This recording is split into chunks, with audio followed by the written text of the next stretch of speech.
लेकिन रुक्मणी के साथ तो विवाह हुआ, राधा के साथ तो विवाह भी नहीं हुआ। कृष्ण आते कभी कभी आते थे, नहीं जो नहीं जानते उनके लिए बता रहा हूं। तो कृष्ण ये उनके लिए कि राधा के साथ भगवान का विवाह हुआ है, क्या हुआ है? ब्रह्म वैवर्तक पुराण और गर्ग संहिता के अनुसार बता रहे हैं। भागवत में तो कहीं नहीं लिखा है, भागवत में तो वर्णन भी नहीं है राधा नाम का।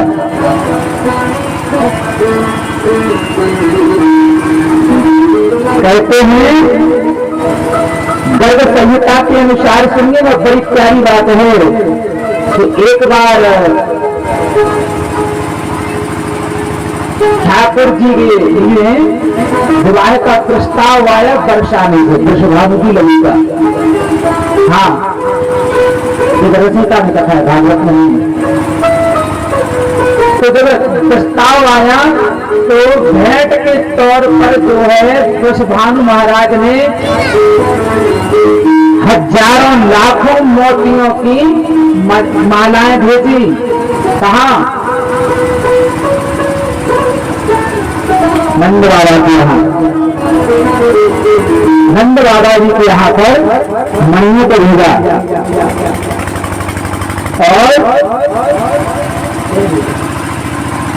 और उन मणियों को, मोतियों की मालाओं को देख करके सब लोग स्तब्ध रह गए। इतने सुंदर मोतियों की मालाएं थी। बोले ये भेंट आई है, विवाह का प्रस्ताव आया है, मतलब जिसको बोलते हैं आप विवाह की तारीख कहना कुछ भी बोल दो इसका। बोले ये कन्या पक्ष की तरफ से आया है। तो गिनती की गई मालाओं की, हजारों मालाएं थी। हाँ, हजारों मालाएं थी। तो बड़े संभाल करके जो है नंद बाबा के महल में वो मालाएं रखी गई। तो नंद बाबा के महल रखी गई। अब नंद बाबा यशोदा मैया विचार करें कि बताओ इतने कीमती जो है उपहार आए, अब हम क्या देंगे? हमारे पास तो कुछ ऐसा है नहीं देने के लिए। विचार में पड़ गए। अब देखो वहां जब उपहार आता है तो लौटाना ही पड़ता है, लड़के वालों को भी देना पड़ता है, लड़के के लिए, लड़की पक्ष के लिए। क्या दे? अब इतने कीमती मोती तो थी नहीं उनके पास में। पूरे महल में जो है थोड़ा सा संताप का छा गया, चिंता की लकीरें सबके माथे पे दिखने लगी। इतने में क्या हुआ कि हमारे बिहारी जी ने उसमें से 100 मालाएं गोल कर दी और 100 मालाएं गोल करके जो है उठा ले गए और ले जा करके बाहर अपने बगीचे में मोती फेंक दिए। तो मालाओं की गिनती करवाई गई। फिर से बोले काम तरफ जो करते हो लौटा दो। तो मालाओं की गिनती करी गई है, मोतियों की गिनती करी गई, उसमें से 100 मालाएं कम थी। 100 मालाएं। अब क्या किया जाए? नंद बाबा बोले ये कम क्यों हो गई, कहाँ गई इसमें से, किसने ली? अब ये विचार कर रहे थे तो क्या कन्हैया बोले वो तो हम ले गए। बोले क्या किया? बोले मोतियों की खेती कर दी हमने। नंद बाबा हंसने लगे, बोले लाला अनाज की खेती होती है, बीज का पेड़ लगता है, बीज डाले जाते जमीन में, मोती से थोड़ी खेती होती है। नहीं बाबा मैं तो खेती करके आया हूँ, आज अपने घर में मोती की खेती हो रही है। अच्छा? बोले हाँ। चलो कहाँ है? और जो ही वहां पर उद्यान में गए वहां देखा कि मोती डले थे, जो देखते देखते बड़े बड़े वृक्ष हो गए और उनमें हजारों लाखों मोती, करोड़ों मोती उत्पन्न हो गए। सब दंग रह गए, चकित रह गए। नंद बाबा को तब जाके शांति मिली। बोले अब जो है शांति मिली, अब जो है हम वृषभानु को जो है भेंट उपहार वापस देंगे। तो वहां से जो है भेंट उससे 4 गुनी भेंट जो है दी गई वापस। कहते हैं बड़े हमारी राधा रानी का विवाह है जो है स्वयं ब्रह्मा जी ने पढ़ा है भांडुर को वन में,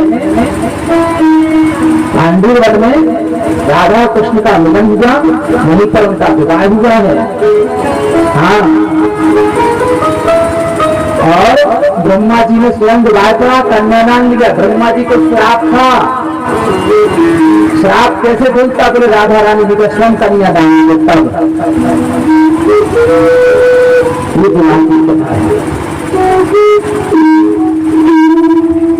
एक बार की बात है, हमारे बिहारी जी जब जो है छोटे से बचपन में थे, तो राधा रानी जब उनका मिलन हुआ, उनके साथ खेलने जाते थे, तो एक बार मैया से भी चिढ़कर बैठे थे कि विवाह करेंगे तो हम किससे करेंगे, ब्रजभानु की लाली से ही करेंगे, पाऊ से नहीं करेंगे।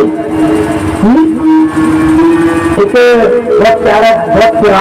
बहुत पुराना गीत याद आया, और थोड़ा तो उसको गुनगुनाने फिर आगे चलते हैं।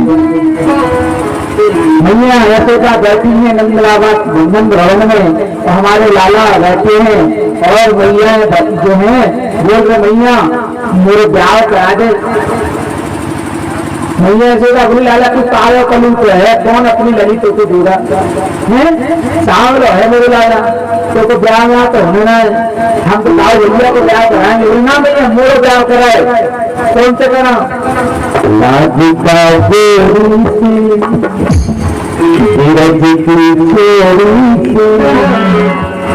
मेला करा दे मेरा राधिका गोरी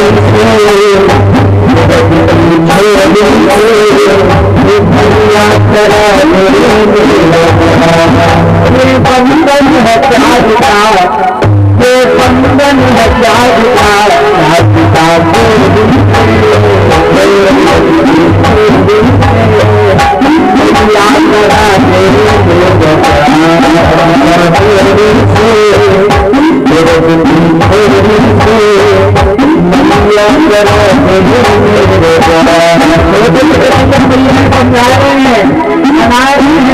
कभी पैर दबाए, कभी गाली को सहनाए, कभी मैया की गोद में बैठे हैं, कभी अच्छे करें, तो बस यही कोई बात बोल रहे हैं, बोलना दिखाना है।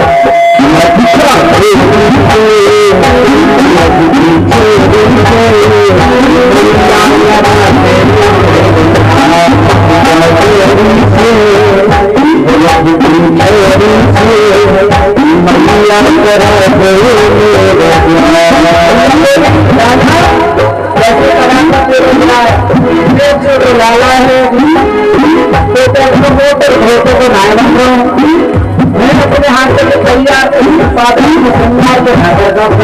कैसे विवाह कराऊंगी। मैया बोली क्या हमारी पूरी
करना यही करा रहे हैं।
मानी ना है तो माखन लगा रहे मक्खन भैया लगा रहे मक्खन अरे चंदन की चंदन से भैया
लाल की, लाली जी महारानी की।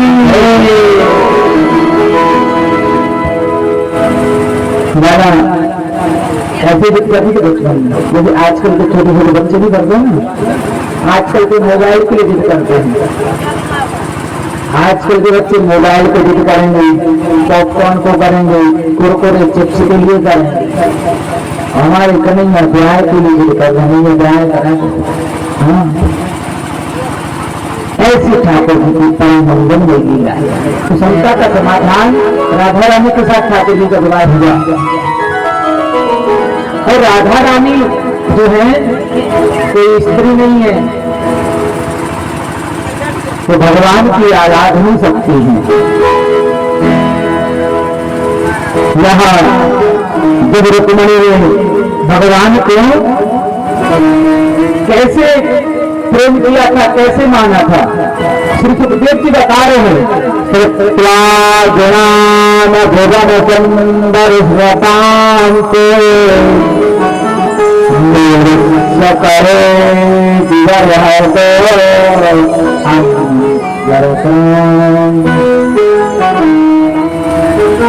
अर्थात भगवान के गुणों को श्रवण करके जो है, श्रवण करने के बाद ही रुक्मिणी जी का भाव ठाकुर जी के प्रति आकर्षित हुआ। केवल गुणों को सुन करके देखा तो था रुक्मिणी जी ने ठाकुर जी देखा कर क्या बोले तो ठाकुर जी की तरफ गुजरात में अपने विदर्भ में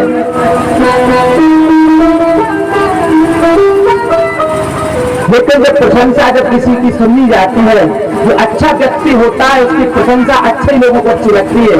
एक बात ध्यान रखना, अच्छे लोगों की प्रशंसा होती है तो अच्छे लोगों को लगती है, और जो दुर्व्यवहार करने वाले मूर्ख व्यक्ति होते हैं, जलने वाले होते वो तो उसको काटते ही रहेंगे, कितना भी हो, कहीं न कहीं से कमी निकाल ही लेंगे। हाँ, तो यहाँ रुक्मिणी जी ने भगवान के गुणों को सुनकर के उनको प्रेम किया, पसंद किया और विवाह करने का निश्चय किया। ठाकुर जी का विवाह हुआ। खुद पत्र लिखकर भेजा ब्राह्मण के द्वारा, भगवान ने उनका हरण किया। अच्छा, कहते हैं रुक्मिणी जी का भगवान ने हरण किया था हाँ या ना? किया था हाँ या ना? बोलो तो। हम लोग नहीं किया तो फिर क्या कर लोगे?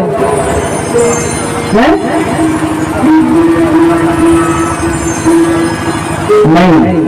अच्छा, हरण कैसे किया जाता है? जबरदस्ती उठा के ले आओ, नहीं कहलाता हरण के? नहीं, तो जबरदस्ती उठा के लाओ। भाई वो अपने मर्जी से आई थी, गौरी पूजन के लिए गई रुक्मिणी जी, तो गौरी पूजन के लिए जाती है, गौरी जी से कहती है जय जय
प्यारी बहनों, मेरी प्यारी बेटियों, अगर जिस कन्या के विवाह में विलंब हो रहा है, इस कन्या के विवाह विलंब होता है ना, बर नहीं होता अच्छा, तो रामचरितमानस में जो माता सीता के द्वारा की गई स्तुति है, वह स्तुति हर कन्या करे माता के सामने बैठ कर इच्छित बल की प्राप्ति होगी। एक मंत्र कल हमने बताया था माता कात्यायनी का, कुंवारी कन्याओं को अगहन के महीने का स्नान करने का महत्व बताया गया है। कार्तिक का नहीं, अगहन का महीना। हाँ, कात्यायनी महामाये महायोग मधुसरी नंद गोई पकड़ने को तेना, इस मंत्र का जो कन्या जाप करती है उसे भी इच्छित बल की प्राप्ति होती है, सुंदर बल की प्राप्ति होती है। बोलो राधे राधे। हाँ हाँ, तो कह रहा था ना कि माता स्वयं लक्ष्मी स्वरूप रुक्मिणी जी ने गौरी जी की प्रार्थना की, तो गौरी जी ने कहा था कि आपकी मनोकामना पूर्ण होगी। यही भारती गौर आशीष सुनिए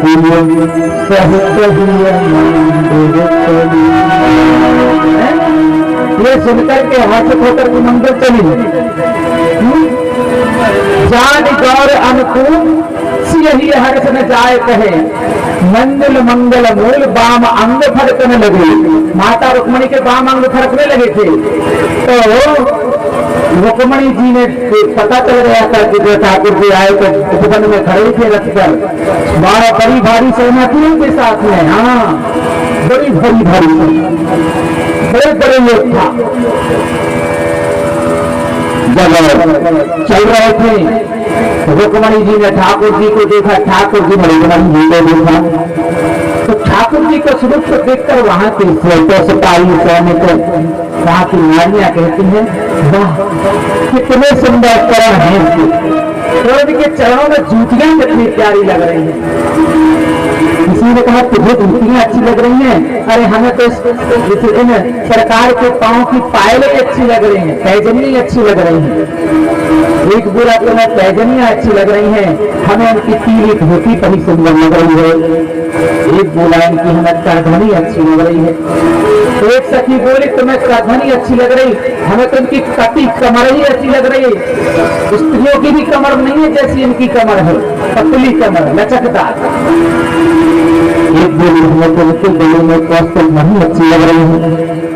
एक सखी बोली इनके हाथों में बाजूबंद है, आहा कितने प्यारे लग रहे हैं। कोई कहता है इनका जो है कानों के कुंडल देखो, गले का हार देखो, कोई कहता है इनके जो है घुंघराले केस देखो, कोई कहता है इनका स्वरूप श्याम रंग देखो, कोई कहता है इनकी आंख देखो कितने गुलाबी हैं, इनके नेत्र कितने कटाक्ष हैं। भगवान की पूरी सुंदरता वर्णन कर दी द्वारिका वालों में। इतने में ठाकुर जी के सामने हाथ बढ़ाया रुक्मिणी जी ने, और ठाकुर जी ने रुक्मिणी को पकड़ा और एक ही झटके में रथ पर बैठ गई रुक्मिणी जी।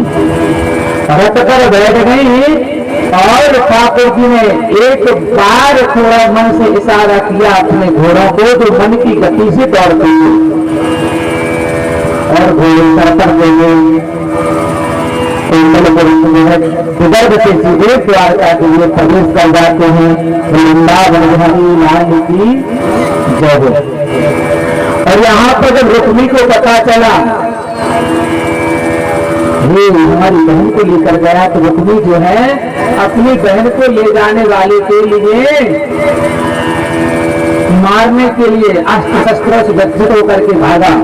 यहाँ पर शिशुपाल बोला बताओ हम तो ब्याह के लिए आए थे, हमारी दुल्हन ही ले गया जो कारो कन्हैया, तो जो है अपना सर को पगड़ी मगड़ी फेंक फाक के भागे। मतलब सारे जगत में हल्ला है वो, लेकिन रुक्मी के पिताजी भीष्मक को अच्छा लगा कि चलो उसके साथ हमारी इच्छा थी, कम से कम उसी के साथ रुक्मिणी गई है।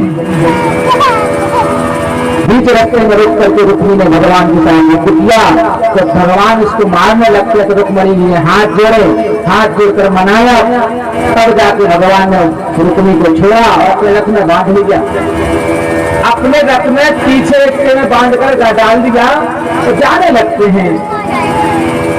उसी समय बलदाऊ जी का आगमन हुआ, और बलदाऊ जी का आगमन होता है तो कहते कन्हैया तू तो बचपन की आदतों से बाज ना आए हैं।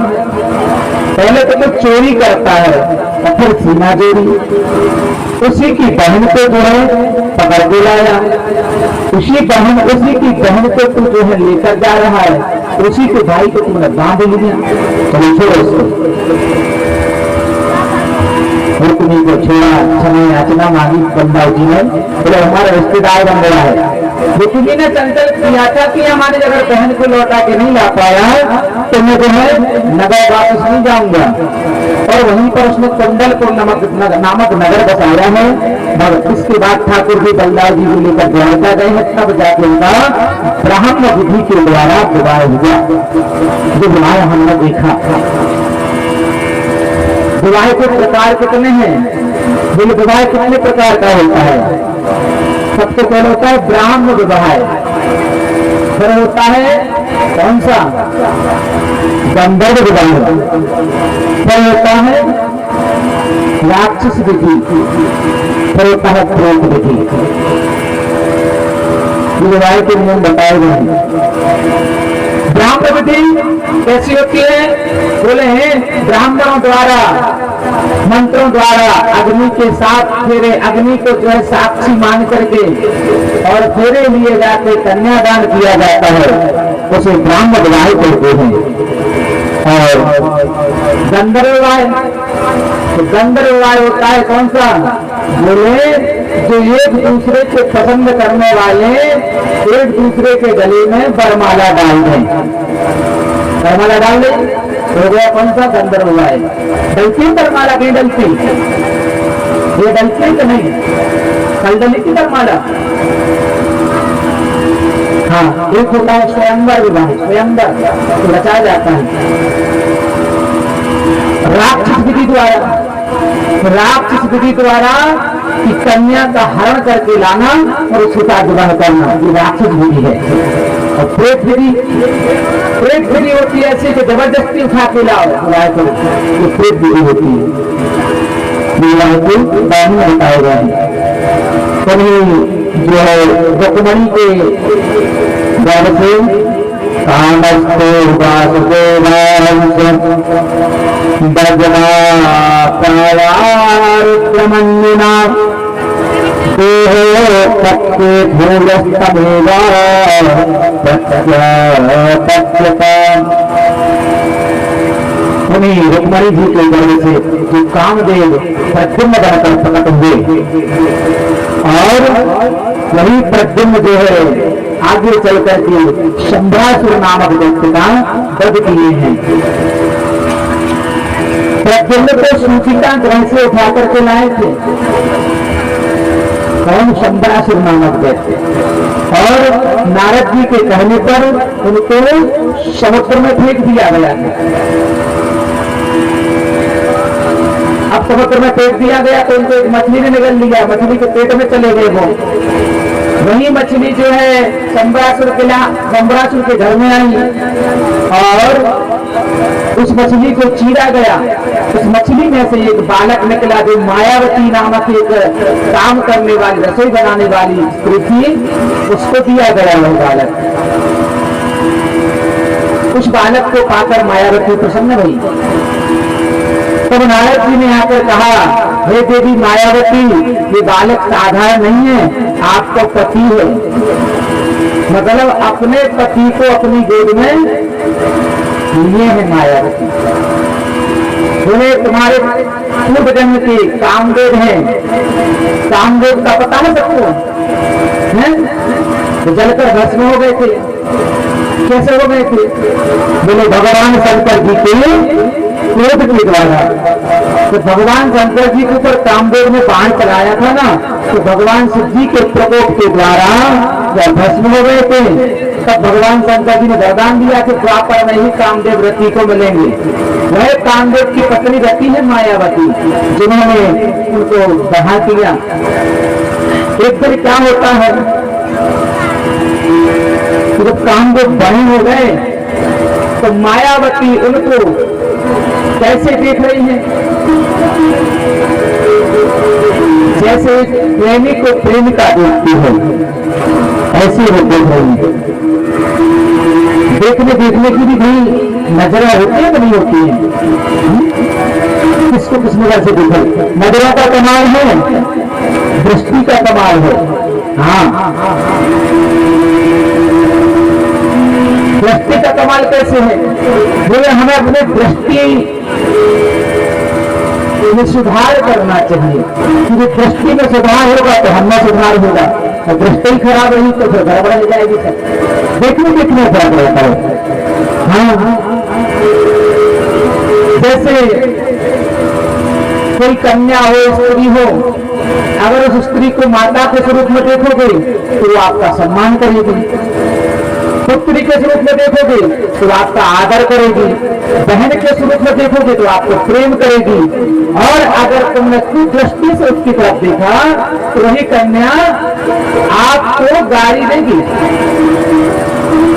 भाई ऐसी दृष्टि किस काम की, ऐसा देखना किस काम का कि हमारी बहन बेटियों को अपने शरीर को और जो है सिकोड़ना पड़े, ढांकना पड़े, आजादी से चल ही ना पाए। हम दृष्टि को थोड़ा सा सुधारो अपनी, ये दृष्टि का कमाल। भगवान की दृष्टि, भगवान श्री राम के पास एक बार की बात बता रहे हैं हम, कहां की? जब भगवान श्री राम जी पंचवटी में थे, अपनी सीता मैया के पास, सीता मैया के पास थे, तो उस समय सुपर्णखा आई थी। कौन आई थी? सुपर्णखा का नाम सुना है तुमने? जानते हैं सुपर्णखा को? हाँ, सुपर्णखा आई भगवान के पास में और कहती मोसम तोसम पुरुष न मोसम नारी, तुम्हारे समान कोई पुरुष नहीं है, मेरे समान कोई नारी नहीं है, हमसे विवाह कर लो। बहुत मनाया सुपर्णखा ने भगवान को, लेकिन हमारे भगवान की दृष्टि कहाँ थी? भगवान की दृष्टि कहाँ थी? सीता जी की तरफ थी बिल्कुल। और सीता जी की तरफ देखकर ही ठाकुर जी कहते थे कि देवी हम एक नारी व्रत रखे हैं, हम एक पत्नी व्रत रखे हुए हैं, इसीलिए आप लखन के साथ जाओ, विवाह कर लो, मैं नहीं करूंगा। ये दृष्टि का प्रभाव। सुपर्णखा स्वयं विवाह का संदेश आए थे गई थी। सुपर्णखा का अर्थ पता है आपको? जानते हो अर्थ क्या है? नहीं पता? जिसके नाखून सूपा जैसे हो, जिसके नाखून सूपा जैसे हो, वो कौन है? सुपर्णखा। हमारी बात समझ में? तो आजकल तो फैशन चल गया है नाखून रखाने का, चल गया कि नहीं? कोई रखाए तो नहीं रखा, हमारी बहनें इतने नाखून रखाती। अच्छा, पहले तो एक सुपर्णखा थी, सुपर्णखा की बोली कि अब हम अकेले क्या करेंगे? बोले हम अपनी भतीजियां पैदा करेंगे। अब जितनी देखते बड़े नाखून रखा रही, सब सुपर्णखा की भतीजियां बैठी है। आप लोग ऐसे भी कर रहे हैं, आप लोग बुरा तो नहीं लग रहा है, बुरा मेहमान नहीं हो। जिसके बड़े बड़े नाखून है उससे बोल रहे। अब पता नहीं उस नाखून इतने बड़े बड़े रहते ही है, उस नाखून में क्या क्या रंग लगा लेती है, तो नाखून और ऐसे लगते खतरनाक। ये नाखून वाले रखना, बाल कटवाना, ये हमारे हिंदू धर्म सनातन धर्म में नहीं रहता है। हाँ भैया देखो, हमारी कुछ बहनें हमारी शिष्य बनी है, कुछ बेटियां, उनसे बोल रहा हूँ कि बिन्ना हरो, नाखून बड़े न रखिए, निकल तुम्हारे हाथ से पानी न पिए। हाँ ध्यान रखिए, बोले राधे राधे। अब आप लड़कियां बची, आजकल लड़के भी रखाते, बताओ बोले क्यों जो है पॉलिश लगा दी जाने, आजकल की बात है। हमने एक दिन बताया था कि संध्या वेला में हमारी माताओं को कभी श्रृंगार नहीं करना चाहिए। संध्या वेला में कंघी वगैरह नहीं, दाल कंघी नहीं करनी चाहिए। संध्या वेला में भोजन नहीं करना चाहिए। हाँ, और बड़े बड़े नाखून नहीं रखना चाहिए। हमारी सौभाग्यवती स्त्रियों को कभी बाल नहीं कटवाना चाहिए। तो आजकल तो बाल कटवा देती ऐसी फैशन है, ऐसे ऐसे बाल बना लेती हैं, ऐसे लगत जैसे त्रिवेटा नहीं है, त्रिवेटा जैसी फैशन की। तो भैया क्या कहने, अच्छी बिल कड़ाके की माओ की ठंड हो, जनवरी फरवरी में हो ठंड। अब हम गए कहाँ पर, एक शादी में निमंत्रण आया। अब हमारी शिष्या की शादी थी, हमारी बेटी की शादी थी। लड़की भी हमारी से दीक्षा लिए, तो लड़का जो है वो भी हमारी दीक्षा लिए। बोले गुरुजी शादी में आना है। आपने कहा भैया तुम दोनों बुला रहे तो गुरुजी को जाना ही पड़ेगा भैया। वैसे गुरुजी को जाते तो नहीं है, और जाएंगे तो भैया आशीर्वाद देके आ जाएंगे। अब इतनी कड़क ठंड थी कि हम टोपा भी लगाए, शॉल भी, और स्वेटर भी, मोजा भी, जैकेट भी, जूता भी, तब भी हमें ठंड लग रही। और जैसे ही हमने अपनी माताओं को यहाँ देखा, हे भगवान, इतनी पतली पतली साड़ी, ऐसे बिल्कुल अब इतने वस्त्र पहने हुए घूम रही उस शादी में। अब ऐसे घूम रही जैसे उनको ठंड लगेगी, तो ठंड तो इनसे डर के भाग रही है। तो हमने पूछ लिया एक माता जी से, काय माता जी कहाँ बात है, कूलर चलवा दो तो नहीं कहा। बोले कहा है, बोले हमने सोचा कि तुम्हें गर्मी लग रही, इतने कम कपड़े पहने हो, ऐसे इतने पतले पतले वस्त्र पहने हो। बोले पंडित जी फैशन है, अरे हमने की आग ही लग जाए उनके घर में, ठंडे के मारे तो मरे जाए, तो उनको ठंडा ही न लगे। बोले हमें ठंडी से नहीं लगा पंडित जी, कि हमारे अंदर आग रहती है। क्या रहती है? आग। बोले कहाँ की आग? बोले होड़ की आग रहती है, कि हम एक दूसरे में जलते हैं। ने ऐसी साड़ी पहन कर हम भी अपनी साड़ी दिखाएं। तो ब्याह में 500 आदमी रख, 500 आदमी 500 प्रकार के वस्त्र पहने रख, और 500 ही जांच हो गए कि सब ने हमें देख रहे हैं। तो कोई काल नहीं करने का, तो हम सब में कोई काल करने का, सब अपने ही आप को देखा थे। हाँ, तो ये कर्ण था, ये तरफ भगवान ने आंख उठाकर नहीं देखा था,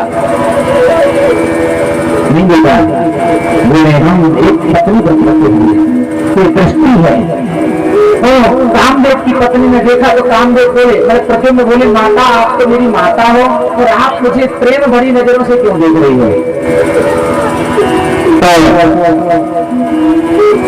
मायावती बोली, हे स्वामी आप मेरे पुत्र नहीं हो, पूर्व जन्म के आप कामदेव हो, मैं आपकी पत्नी रति हूँ, और पति के लिए पत्नी प्रेम से ना देखी तो किसके लिए देखेगी? अच्छा, सारी वार्ता बताई कि आपको जो है 1500 दैत्य हर करके लाया, रुक्मणी के पास, मैया के पास से 125 दैत्य का वध करना है।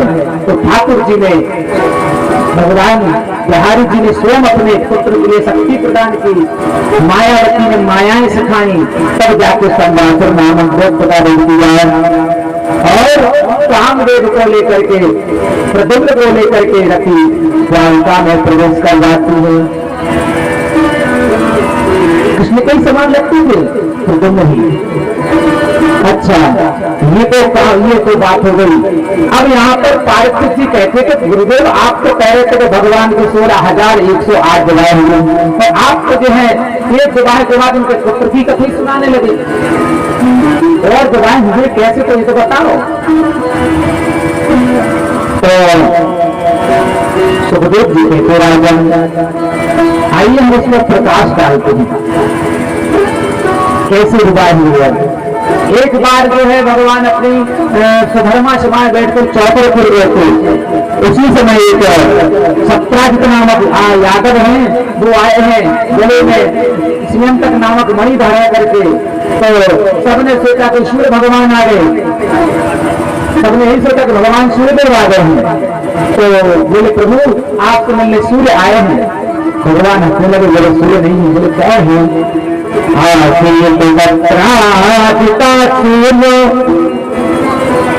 भक्तास्या परमसखा एक तस्मै नरेन्द्रादात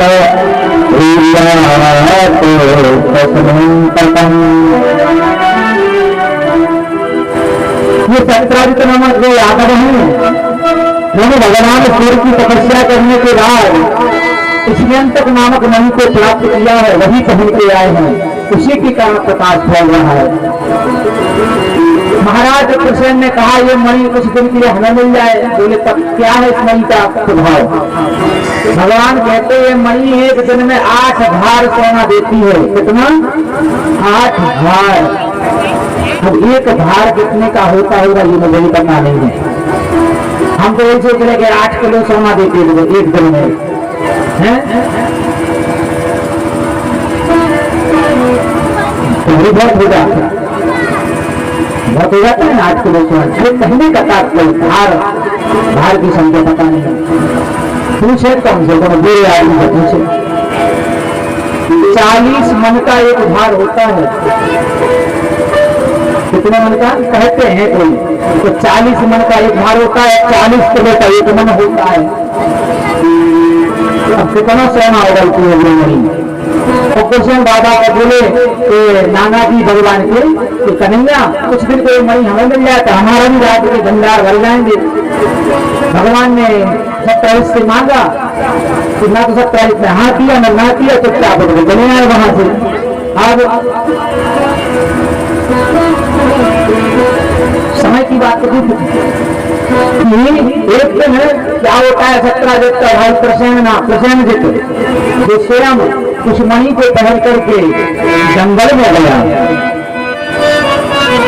और जंगल में जाकर के वह शेर का शिकार करने लगा, लेकिन खुद शेर का शिकार हो गया। हाँ, शेर ने उसे मार डाला। तो कुछ दिन तक का भाई प्रसन्न घर नहीं आया तो साल नगर में यही हल्ला मच गया कि जो है कि 17 से ठाकुर जी ने मणि मांगी थी, ऐसा ना हो तो ठाकुर जी ने 17 का मतलब उसके भाई प्रसन्न का वध कर दिया थी जो मणि पहन के गया।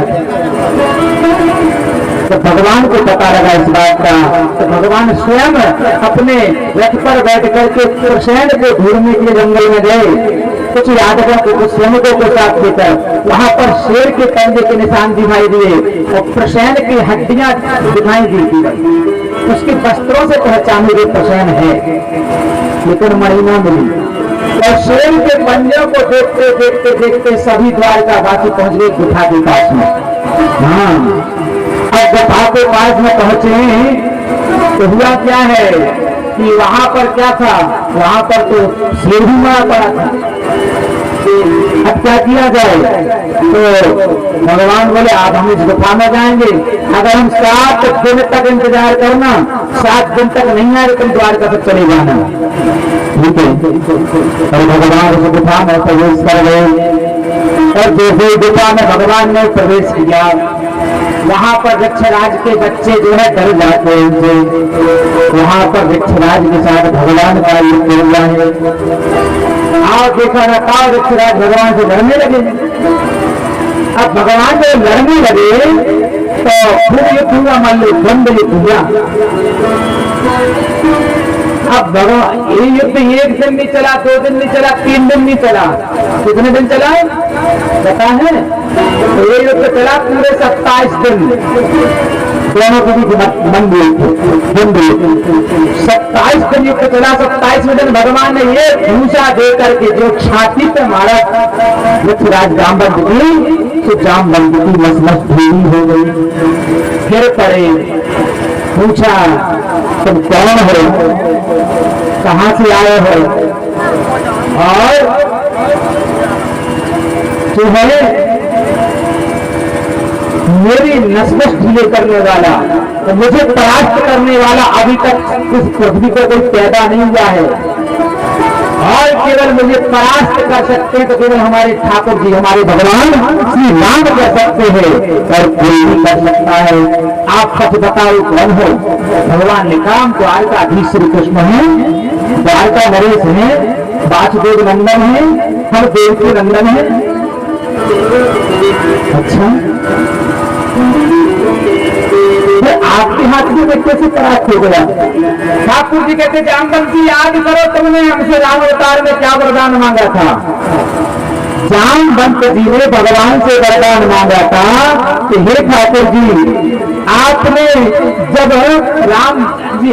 रावण के साथ युद्ध किया था तो आपकी हम उन भुजाओं का चमत्कार देख रहे थे। आपकी कोमल कोमल भुजाएं ऐसे लग रही थी जैसे कोमल कोमल कमल की डंडियां जो है धनुष चला रही हैं। हम आपकी अजान बाहुओं का बल देखना चाहते हैं। अजान बाहु जानते हो? अजान बाहु कहलाती जिसकी भुजाएं घुटनों से नीचे हैं, वो अजान बाहु। इन अजान बाहुओं का बल देखना चाहते हैं ठाकुर जी। भगवान राम जी बोले बेटा मर्यादा ना महाराज, अभी नहीं दिखा सकते। बोले कब दिखाओगे? बोले जब हम कुछ अवतार लेंगे तब तुम्हारे लिए बल दिखाएंगे। द्वापर का इंतजार करो। ठाकुर जी बोले वही इंतजार तुम्हारा खत्म हुआ, देख लिया हमारी भुजाओं का बल। जामवंत जी बोले आनंद आ गया तुम्हें भुजाओं का बल। कभी ना पा रहे मुंह को खून आ रहे हैं, छाती बिल्कुल ढीली पड़ रही है, नस नस ऐसे लड़ो जब तो ज्यादा ही वारे हैं। भगवान ने तुरंत अपना कर कमल जामवंत जी पर रखा। जामवंत जी स्वस्थ हो गए। तो जामवंत जी ने कहा प्रभु किस हेतु से आगमन हुआ? तो जामवंत जी से भगवान कहते हैं हे ऋषिराज, हमें चोरी लग गई मणि की। एक श्रीयंतक नामक मणि है, उसको ढूंढते ढूंढते आपकी गुफा में आया हूं। अच्छा हाँ। अपनी पुत्री जामवती को बुलाया, हे जामवती जरा वो पत्थर लाना चमकीला चमकीला। तो जामवती उस पत्थर को लाई है और उस मणि को लाई है। भगवान कहते यही तो है जगमगा उठा पूरा जो है गुफा का अंदर का अंतःपुर। जामवंत जी बोले प्रभु अब हमारी एक इच्छा है। बोले क्या? ये मणि तो ले ही लो। जिस प्रकार आपने राजा जनक जी को सुख दिया था ना, राजा जनक जी के आप दामाद बने थे, आज आप हमारे भी दामाद बन गए।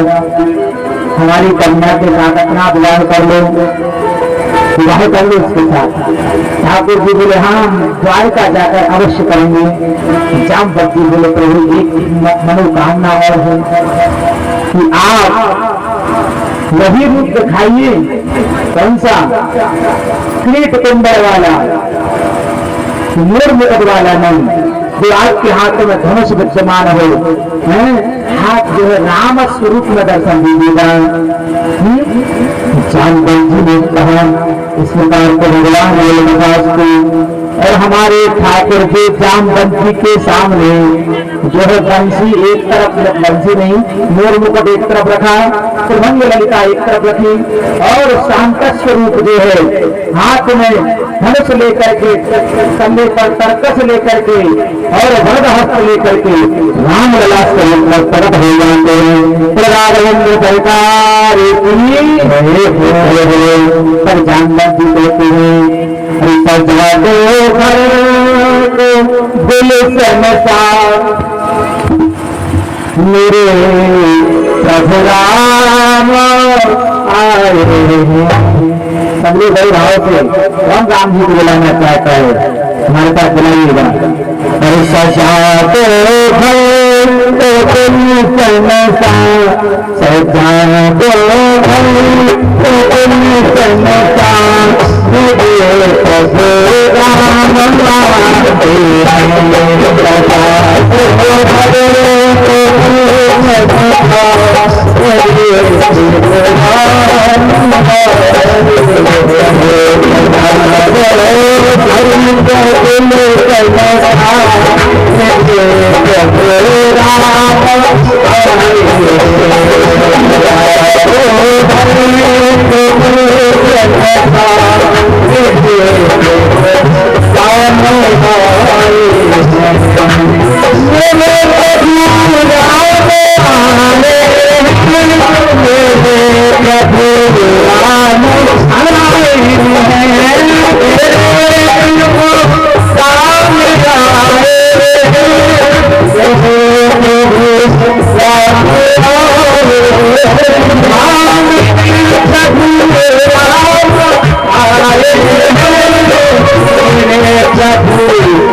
ठाकुर जी का आगमन हुआ और मटिया गांव के ठाकुर जी पधारे, हमारे बलिया गांव के लोगों ने अपने घर घर चौक प्रवेश करके मंगल तरफ रख करके ठाकुर जी का स्वागत किया। ऐसे लग रहा था जैसे जो है सगरी के घर राम आए हैं, ऐसे लग रहा था कि सुबह जी के घर श्याम आए हैं, ऐसे लग रहा था श्याम पर किसी के घर भगवान श्याम आए हैं। तो वही भाव आप लोग साथ मिलकर बनाए रहे और सप्तम जब अपने अपने भीटी तरफ ठाकुर जी को विदा करोगे तो